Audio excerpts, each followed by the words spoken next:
Nagbabala po ang isang consumer watch group sa mga nakatira sa island provinces dahil sa epekto ng Middle East conflict sa supply ng kuryente. Yan at iba pang update sa report ni MJ Mondihar.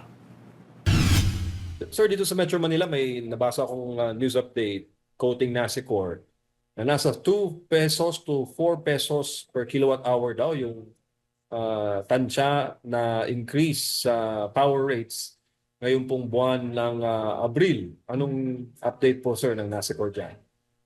Yan ay pronouncement ng Energy Regulatory Commission.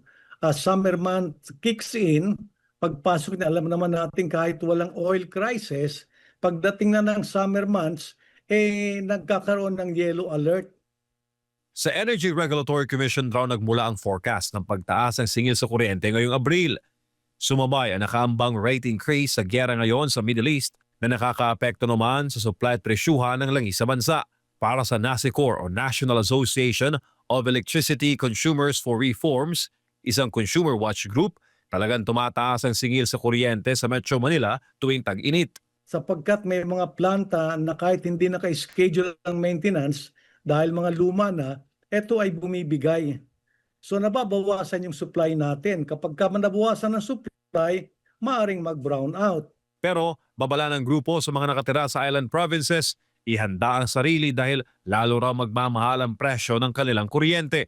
Ang tatamaan talaga nitong oil crisis ng mga lugar ay yung off-grid, yung nasa mga isla.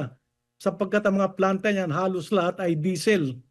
Kaya kahit na walang oil crisis, mataas na talaga ang presyo ng kuryente dyan. Kung matutuloy ang 4 peso per kilowatt hour na forecasted increase, katumbas raw ito ng 800 pesos na dagdag sa buwan ng electric bill na mga kumukonsumo ng 200 kilowatt hour. Katulad ng Oriental Mindoro, Occidental Mindoro, yung mga Masbate, mga Romblon, lahat yan sinusubsidize natin dahil hindi sila nakakonekta sa main grid. Tinitingnan naman ng gobyerno na gamitin ang natural gas sa Malampaya bilang dagdag supply sa langis. Ongoing ang pakikipag-usap natin sa mga ibang bansa gaya ng India para sa additional oil supply. Ongoing din ang trade talks ng Pilipinas sa Japan, China, Thailand, Brunei at South Korea para sa mga posibleng supply arrangement. Dito nakaraang weekend, sinabi ni Yusek Claire Castro na wala pang krisis sa langis sa Pilipinas. Sa kabila yan ng labi sa pagtaas ng presyo nito dulot ng Middle East conflict. Pero may paglilinaw ngayon si Yusek Castro. Ang nais pong sabihin ng Pangulo patungkol sa oil crisis, pinapatungkulan niya po doon ay ang oil crisis sa Middle East. Pero sa ngayon po, sa atin at sa payo na rin po ni Secretary Garin sa ating Pangulo, wala pa po tayo maaaring tawaging oil crisis sa bansa.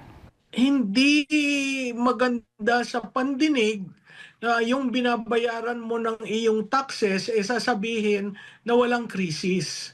Kung si Professor Malutikian na isang political strategist ang tatanungin, masama raw sabihin na wala pang krisis sa langis.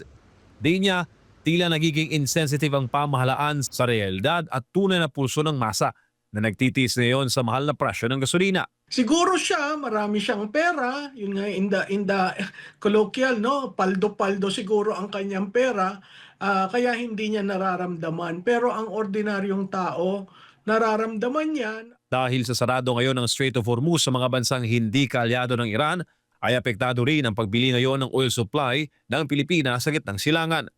At kung hindi raw hihinto ang US-Israel offensive kontra Iran, nagbabala mga eksperto na mas titindi pa ang energy crisis, hindi lamang sa Asia kundi sa buong mundo. Para sa Diyos at sa Pilipinas kung mahal, MJ Mondihar, SMNI News.